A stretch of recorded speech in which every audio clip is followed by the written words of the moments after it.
Hello. Hi. It has been a while, but here I am. I'm here with a January wrap-up video. So, I did not read, I read okay, but I didn't read as much as I wanted to read, but I did end up reading 5 books. Almost 6. But we're only going to talk about 5. But I've already got one in the bank for February, and it's only the 1st. So I almost got that one finished for the end of January. But I read 5 books in the month of January, and some were good, some were decent. And then I was just really disappointed by one of them. I will explain myself later, but we'll start off at the beginning. The first book that I read in January was None of This Is True by Lisa Jewell. I ended up giving this one 4 stars, but I think this was a 3-star book. Just in the acknowledgments, Lisa Jewell talks about a cancer charity and gives you information to go and help support it, and I just really appreciated that, so I bumped it up to a 4-star, but it was really like a 3.5 or so. This book follows 2 women who, one is a podcaster and the other is she's doing things. She's doing things. They both shared the same birthday, and not only like it was the same day, the same year, but they were born at the same hospital. So whenever they meet at the beginning of the book, one of the women feels like this is a connection that's meant to be, and they should follow up with each other, and that this is a life-changing moment. And so through their friendship? No. Through their encounters, let's say, the podcaster decides, let's do a podcast about the other woman's life. So as this woman, I should say names because but I don't remember them. I know Josie. Okay, Alex. All right, Josie is the one who is struggling, and they're going to do the podcast about her life. Alex is the podcaster, and she has a seemingly great life, though she's having a few marriage troubles, but she has 2 kids, and she has a cat, and she has a nice home and a nice job. She's got what Josie sees as the perfect life. And Josie has quite a history. She's had problems with her husband, who may or may not have groomed her as a child. She has problems with both of her daughters, who have each serious issues of their own. She herself, she's had issues with her mother. She is just pouring all this out into the podcast, and Alex is hearing it and becoming more and more alarmed at every encounter. And but she can't get out of it. She can't get out of it because she agreed to do it. So then things snowball. Yep. And this was good. The writing was good. I probably read this in a day. I like Lisa Jewell. I think that I gave the last book, hello, my hair got caught in the book. I read, what was it called? The Family Upstairs from Lisa Jewell. I really liked that. I gave it 4 stars. I really like how Lisa Jewell doesn't start you off with this really damaged, or you don't know the person is really damaged. You just get a main character who's like a person just living, doing person things with real person problems, and then it just goes off the rails. But like, you know how thrillers do. You know the thrillers where it starts out and like the person's been shot 16 times but didn't die, or she survived when all 15 of her friends at the house were murdered, or whatever. Like, they have some type of, they're orphaned, there's some type of like major thing that they can't move past. But these people just seemed like regular people. They're not, but they seemed regular, and I appreciated the way that mundane people sometimes can get tied up into really strange events. Okay, the second book that I read in January is The Lost Apothecary by Sarah Penner. I had put this book off. I got this from Book of the Month when it came out. Well, obviously, that's when you get the Book of the Month. But, you know, I didn't get it as an add-on later or anything. I picked this one as my Book of the Month. Nugget is barking. Do you hear that? I don't know if you can hear him, and I also don't know what he's barking at, but somebody in my neighborhood has a chainsaw, and it is just really been going on for a long time. I didn't realize we had that many trees in the neighborhood. Anyway, this book, I heard mixed reviews about. All right, I'm going to get Nugget. Okay, he does not want to come in here because he knows that I will make him stop barking. Anyway, so I heard mixed reviews on this, and I don't even want to say mixed. I heard mostly negative things about this book, and so I put it off because I thought, well, I really thought this was gonna be a banger, and now it seems like it's gonna just be a dud. And I finally picked it up just because it's short. And I said, I can blow through this one. I need to get it off of my TBR shelf, and I really liked it. I really liked it. This was a 4-star, and not like I had to give it that extra star for something. No, it earned it. It earned the 4 stars. I really like this, and I really would like to read more from this author. I think she's got another book coming out later this year, like the Amalfi Coast, Amalfi something. I don't have a clue what it's about, but I think that I would read pretty much anything that this author writes because I just really enjoyed the style of it. It's dual timelines, so, well, more than 2, but the 2 timelines, but multiple perspectives. That's what I want to say. So we are following someone in the present day who is visiting London and has just had like a horrific discovery about her marriage, and then we are following women from the like late 1700s who are running this, well, the one woman is running an apothecary shop that she uses to like help other women kill people. And then the other woman that we follow is a young woman, like 12 years old. And she happens upon, just through events in her life, she ends up at this apothecary shop and she befriends the apothecary, and together they end up just in all kinds of scandal, just by accident, not anything that they intended to happen.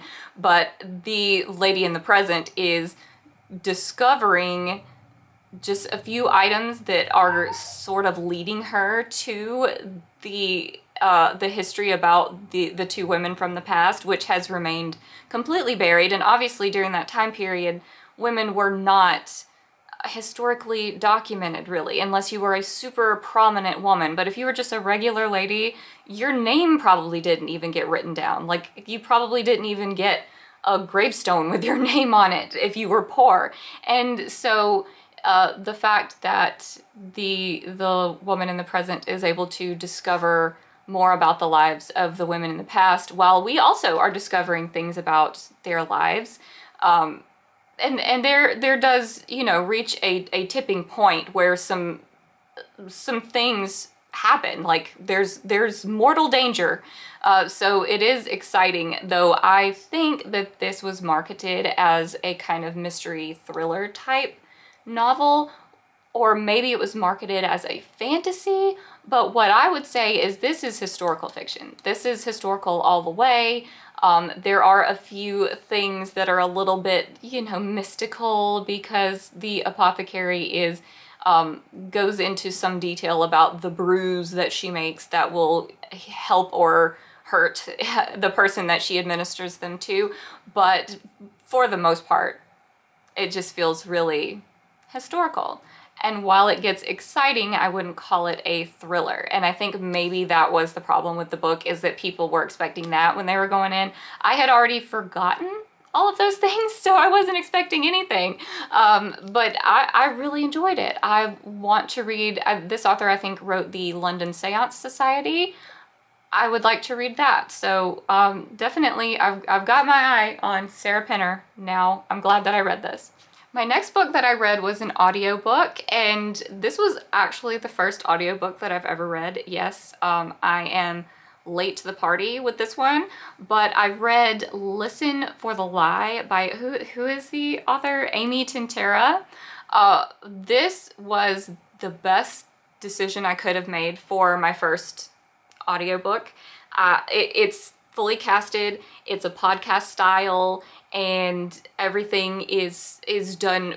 The production was wonderful. I really enjoyed the audio. I think that I liked it better as audio than I would have liked it in print, and that's always been why I don't really listen to audiobooks, is because I think I want to read it. I want to, eyes on the page. That is how I like to read. I don't want to listen to it. But this one, I'm glad that I listened to it. So we're following a main character who does have damage, as we are accustomed to in thrillers.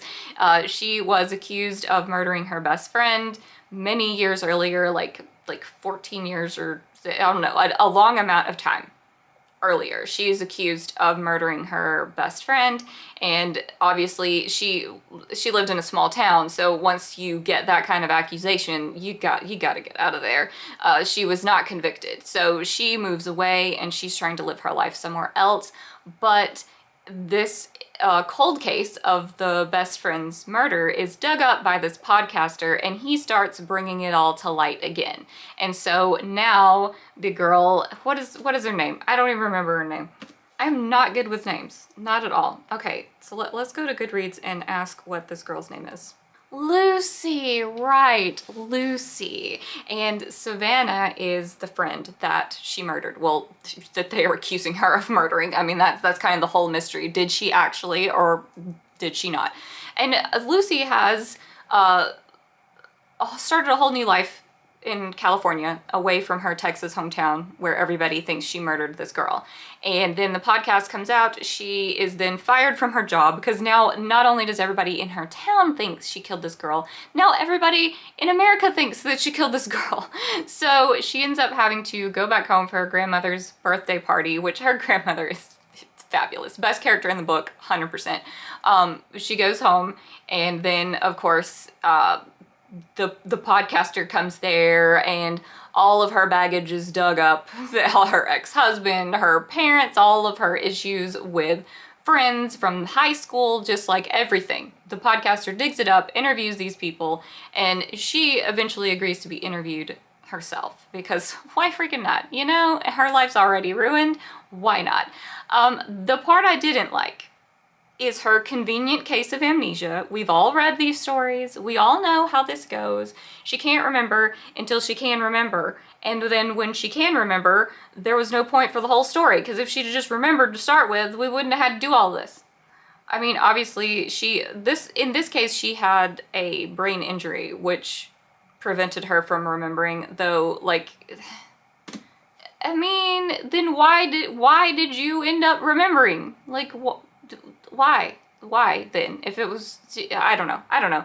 But yeah, if you've read a lot of thrillers, you know how it plays out. You know how those things go, but you don't know like what actually happened to Savannah. So that's an interesting reveal, and it's paced.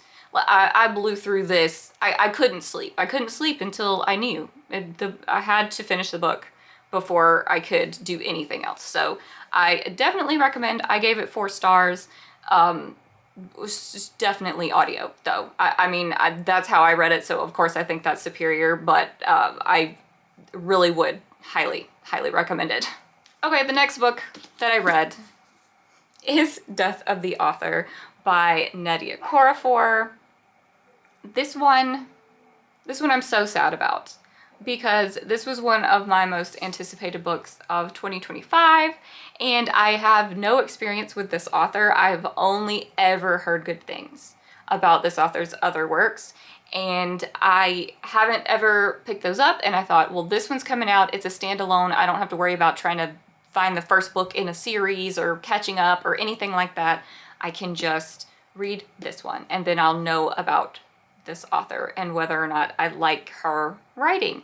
And I do like her writing. I just don't like this book. I ended up giving it 3 stars only because there were so many quotes that I thought were beautiful. And also, this is like one of those book within a book type of things. Like there's another story happening beside the main story, and I really liked that other story. I kind of would have rather read that one than like the main plot line. Nugget, he's just gonna bark in the background. Like if you can hear that, just roll with it. But anyway, this book follows Zelu, who is a Nigerian American, and she has, at the beginning of the book, just completely fallen on hard times. She is in a wheelchair, which it's a big part of the story that she's in a wheelchair. So like I don't want to just like point that out as if, oh, she's in a wheelchair and so that means we should feel sorry for her or whatever. Like but it matters that she's in a wheelchair, so that's why I'm telling you. But she's just been fired from her job, and she's feeling really she's just in a bad place. She's in a dark place for many reasons, and she just starts writing this book. She is a writer, and she's written stuff before, and it all is not good. She herself says it's not good. And then she just decides she's going to write this sci-fi novel, and she sends it to her agent, and it's great. The agent loves it. And then it gets published, and everyone loves it. And it's in here. That's the other book I'm talking about that I would have rather read. I love it. So her book is called Rusted Robots, and it just takes the world by storm, and she's just like this rich author overnight. And that's the plot. That's what happens. And that's literally like all that I can tell you. Like there's a lot of Zelu interacting with her family in here, and I really enjoyed those parts. And I enjoyed her relationship with her partner. But there was so much of Zelu, I don't want to say feeling sorry for herself, because she is going through it, but it's just a lot of her being angry. She's being angry, and every single chapter seems to serve the purpose of making her angry again. And I kept getting frustrated with her, because I found that everybody else would have been a more pleasant character to follow than her.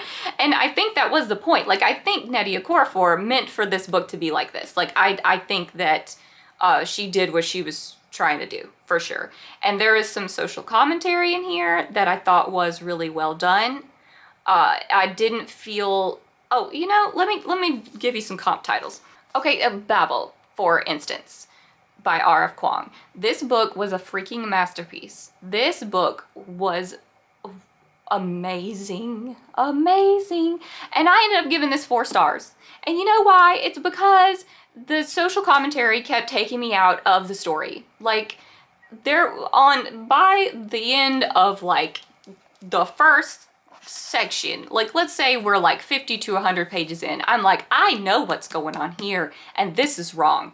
This is wrong. You don't do people that way. This is wrong. And then I spent the rest of this book like enjoying the plot, and then having like all of these little aside moments where they told me how wrong it was. And I'm like, no, I know it's wrong. I know this is wrong.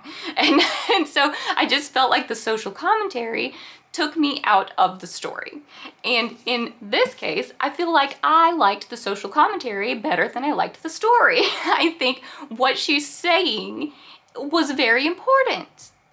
And so kind of an opposite effect here. Like, the social commentary was a nice break from Zelu being angry. Though she's angry because of the issues at hand. But goodness, it was just an unhappy place to be inside her head. I feel like that the Death of the Author is marketed as like a sci-fi. It's a sci-fi book. But the only sci-fi parts are like the sci-fi book that she's written, the story within the story. That's the only sci-fi portions. And I feel like a better comp title would be Black Cake. I think that this gives you a better, like if you liked this, which I think I also gave this a 3-star, if you liked this, then you'd probably do well with this. I think I liked this better, but I definitely like this better. I'm giving this 3 for the writing, and I think the actual contents of the book I would have given a 2. I really think. Like, I'm so sad. What I wanted this book to be, after I started it and I realized that her family is like so diverse, and she has a big family, lots of sisters and a brother, and and tons of like aunts and uncles and all kinds of stuff, and they're from like different tribes, and there's so much there, and I was like, I want this to be this book. I wanted it to be the Inheritance of Orchidia Divina. I thought that this book, this is a 5-star for me. I wanted Death of the Author to really dive into the family relationships and the dynamics there, and it did a little. The parts where she is interacting with her family, hello, are my favorite parts of the book by far. But the last chapter though,